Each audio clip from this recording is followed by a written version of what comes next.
Hi there, hope you're having a good day. Welcome back to another video. You're going to hear a lot of in this one, because today we have the LeBron Witness 7.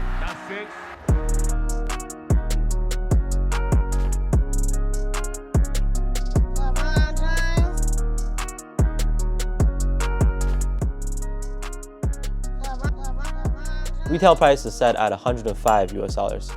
If you're patient enough, you should be able to find a pair at a discount. Actually, in some places, they are already on sale, like my local Foot Locker stores. I know that on the Nike US website, they're also going for like 15% off. This is one of the LeBron budget line shoes that Nike offers. I don't know what happened to the Soldier line. We're at the Soldier 14, and the LeBron Ambassador 13 was a pretty good low top. Obviously, LeBron himself loved playing in them a season ago. And now with the Witness line, the 6 and 7 look and feel very similar. Not a surprise on Nike budget shoes between two consecutive versions. And how does the Witness 7 perform and compare against other budget shoes? Let's get right into some details. They come in a yellow box with a big LeBron logo on top. It says Witness at the front and strive for greatness, sorry, at the back. On the first look, they mostly kept the upper construction on the previous version, but this time the swoosh is connected to this plastic piece that guards the midsole towards the back. You can see the full-length Air Max exposed underneath. The midsole foam wraps up a little bit at the edge there to help with lateral containment. And the upper materials are actually pretty soft in hand, which was really surprising to me. I wasn't expecting much because they are a budget shoe, but the mesh conforms to your feet nicely, and breathability is also okay. I don't think the Witness 6 material is as good as this one, so that was a good thing. Standard mesh tongue and average or not much padding really. There's a line logo on the heel. And looking at the outsole, we have the multi-directional herringbone pattern again, kind of split around the middle. We'll get into how they perform in just a bit. They should have decent durability for outdoor use, and this shoe really doesn't bend easily. For a LeBron shoe, they're really light.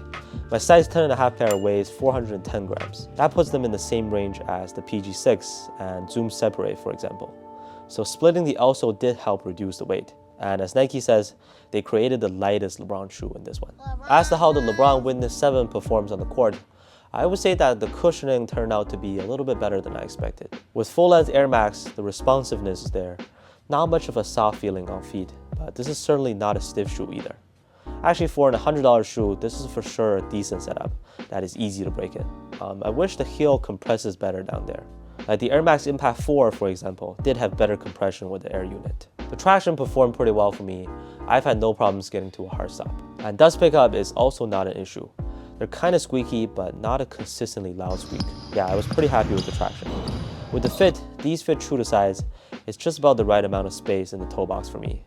I have very flat feet and not much soreness experienced, so not bad at all. One thing I didn't really like is when I was making lateral movements and hard stops on purpose to test out the traction and stuff.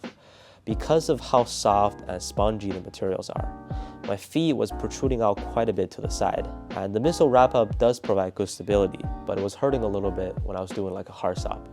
I don't have an aggressive playing style, so it didn't really bother me, but just so you're aware of it.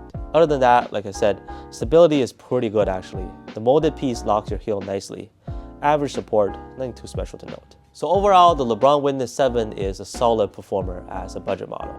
If you're worried about the weight for these being a LeBron shoe, they're actually not heavy at all. If you're sick and tired of cheap and plasticky materials, this one is surprisingly nice and soft. I would consider them a decent choice, but you should probably still at least wait for them to go on sale. That's it for this one.